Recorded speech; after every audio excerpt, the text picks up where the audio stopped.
जय श्री कृष्णा दोस्तों। भगवान श्री कृष्ण को अपने भक्तों का अहंकार तोड़ने के लिए अनेक लीलाएं रचानी पड़ी थी। सत्यभामा के अहंकार को तोड़ने के लिए उन्होंने ये लीला की थी। भगवान श्री कृष्ण की 16,108 रानियां और 3 पटरानियां थी, रुक्मिणी, सत्यभामा और जामवंती। सत्यभामा को अपने रूप और ऐश्वर्य पर अत्यधिक गर्व था। वह सोचती थी कि वह सबसे अधिक रूपवान और ऐश्वर्यवान है, इसीलिए भगवान श्री कृष्ण उनसे अन्यों की अपेक्षा अत्यधिक प्रेम रखते हैं। जब सत्यभामा ने पुण्य व्रत रखा तो भगवान श्री कृष्ण ने पुरोहित के रूप में नारद जी को बुलाया।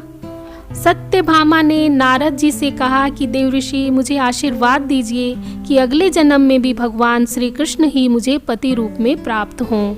देवऋषि नारद बोले कि देवी, यह नियम है, यदि कोई इस जन्म में अपनी सबसे प्रिय वस्तु दान करता है तो उसे अगले जन्म में वही वस्तु प्राप्त होती है। यदि तुम श्री कृष्ण को मुझे दान में दे दो तो वह अगले जन्म में तुम्हें अवश्य ही प्राप्त होंगे। इसीलिए सत्यभामा भगवान श्री कृष्ण का ही दान कर देती हैं और भगवान श्री कृष्ण नारद मुनि के दास बन जाते हैं।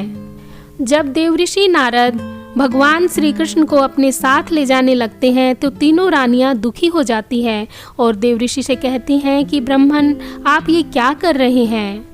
ये हमारे पति हैं, हमें लौटा दीजिए। बहुत मिन्नतें करने के बाद नारद जी कहते हैं कि वैसे तो दान में दी हुई वस्तु वापस नहीं लौटाई जाती, परंतु इसके बदले आपको मुझे कुछ देना होगा। यह सुनकर सत्यभामा प्रसन्न होकर कहती हैं, सच? तब नारद जी कहते हैं, हाँ देवी, अपने पति के लिए आपके हृदय में इतनी गहरी भावना देखकर मेरा हृदय पिघल ही गया, सो मैंने इन्हें मुक्त करने का निश्चय कर लिया है, तो आप इनका कुछ तो मोल चुका दो। यह सुनकर सत्यभामा कहती है, कुछ क्या मुनिवर, इनके बदले आज मैं आपको इतना दूंगी कि आज तक आपको किसी ने नहीं दिया होगा।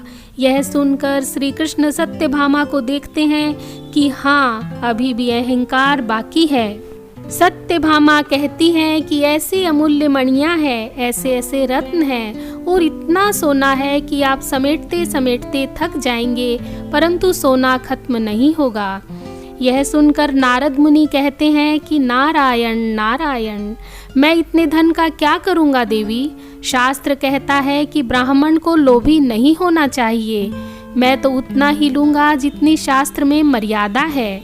तब सत्यभामा कहती है, शास्त्र में कितनी मर्यादा है देवऋषि?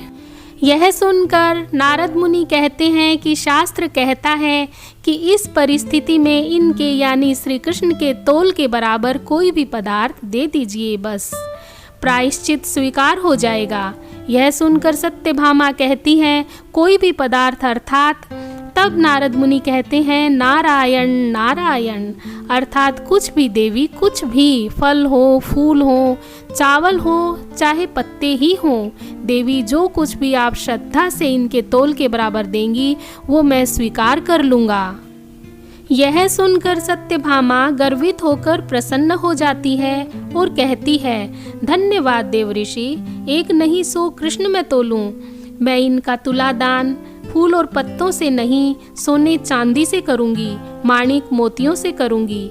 यह सुनकर नारद मुनि हंसते हुए कहते हैं, नारायण नारायण, जैसी आपकी इच्छा देवी, तुला दान का प्रबंध कीजिए। यह सुनकर हाथ जोड़कर सत्यभामा कहती है, जी। श्री कृष्ण नारद मुनि की ओर देखकर मुस्कुराते हैं। फिर सभी लोगों और कई ब्राह्मणों के समक्ष विधिवत रूप से तुला के एक पलड़े में भगवान श्री कृष्ण को बैठाया जाता है और दूसरे में सत्यभामा थाल में सजे सोने चांदी और माणिक को रखती हैं। कई थाल रखने के बाद भी जब वह यह देखती हैं कि श्री कृष्ण का पलड़ा तो हिला भी नहीं, तब वह और थालें रखवाती हैं।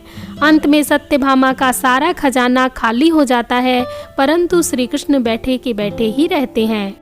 फिर सत्यभामा निराश होकर अपने शरीर के सारे गहने भी तराजू पर चढ़ा देती है, परंतु फिर भी कुछ नहीं होता। फिर रुक्मिणी निराश खड़ी सत्यभामा के पास जाती है तो सत्यभामा कहती है, दीदी, मेरे पास जो कुछ भी था मैं सब कुछ इन्हें अर्पण कर चुकी हूँ। तब रुक्मिणी कहती है, सत्यभामा अभी सब कुछ कहाँ अर्पण किया है तुमने? फिर रुक्मिणी अंगूठी की ओर संकेत करके कहती है, ये देखो, ये मुद्रिका अभी भी तुम्हारे पास है। फिर रुक्मिणी मुद्रिका निकाल कर कहती हैं, आभूषण तो देह के बाहरी आडंबर होते हैं पगली, इनके सहारे तुम श्री कृष्ण को तोलने चली थी, परंतु देख लिया ना इनका कौतुक। इन्हें अपनी आत्मा के अनुराग से तोलो सत्यभामा, एक पत्नी की भावना से तोलो। हाँ, ये सोने के आभूषण तुम्हारे अहंकार के प्रतीक थे। अच्छा किया जो आज तुमने इन्हें अर्पण कर दिया। अब एक भक्त की भांति इन्हें पुकारो। भक्ति और प्रेम से ये हार जाएंगे, धन और अहंकार की शक्ति से नहीं। भगवान श्री कृष्ण सत्यभामा की ओर देखकर मुस्कुरा रहे होते हैं। फिर रुक्मिणी वह अंगूठी सत्यभामा को देकर कहती है, लो ये अंतिम मुद्रिका और पूरी श्रद्धा के साथ चढ़ा दो, और इसके साथ अपनी आत्मा को भी चढ़ा दो इस तुला पर। निश्चय ही जीत तुम्हारी होगी सत्यभामा। धन का अहंकार छोड़ दो, ये तो तुलसी के पत्ते से भी रीत जाएंगे। फिर रुक्मिणी तुलसी का एक पत्ता लेकर अंगूठी में लगाकर सत्यभामा को दे देती है। सत्यभामा उसे लेकर देखती है और अपने माथे से लगाकर पूर्ण श्रद्धा और भक्तिभाव से तुला पर रख देती है, और तभी चमत्कार होता है। प्रभु का पलड़ा ऊपर उठ जाता है, सभी खड़े होकर फूल बरसाने लगते हैं, और सत्यभामा यह देखकर प्रसन्न और अचंभित हो जाती है और श्री कृष्ण को आंसू भरकर भक्तिभाव से देखने लगती है। श्री कृष्ण भी प्रसन्न होकर सत्यभामा को देखकर गदगद हो जाते हैं। यही है भगवान श्री कृष्ण की महिमा। भक्ति और भाव से चढ़ाया गया एक फूल और पत्ता भी उन्हें प्रसन्न कर देता है। इसीलिए कहा जाता है, भोले भाव मिल ही रघुराया, चतुराई नहीं चतुर्भुज पाया। इसका मतलब ये है कि भगवान को सच्चे प्रेम और सच्ची भक्ति से ही पाया जा सकता है, चतुराई से नहीं। तो दोस्तों, आपको भगवान की लीलाओं का वर्णन कैसा लगता है, कमेंट बॉक्स में लिखकर ज़रूर बताइए। यदि आपको ये लीलाएं पसंद आती है तो प्लीज़ मेरे चैनल को सब्सक्राइब कर लीजिए। धन्यवाद।